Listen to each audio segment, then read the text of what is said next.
La exposición a pantallas y también el consumo de azúcar aumenta el riesgo de los niños de adquirir bruxismo nocturno. Así lo determinó un estudio de la Universidad CES. El estudio realizado con 460 niños entre los 4 y 8 años de edad encontró que el uso de pantallas por más de 2 horas y el consumo de azúcar aumenta entre 3 y 9 veces el riesgo de padecer bruxismo. Lo que hacen es alterar la neurotransmisión de dopamina, ¿sí? ¿Por qué? Porque cambian el sistema de respuesta del circuito de recompensa del cerebro.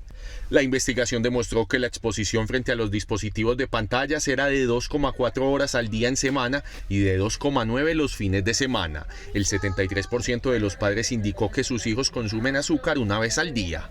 Nosotros encontramos que había asociación clínica y estadísticamente significativa.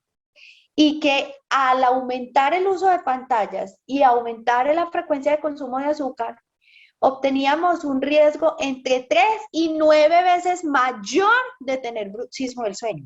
El bruxismo del sueño es una actividad de los músculos masticatorios durante la noche, presente entre el 3 y 40% de la población infantil en el mundo.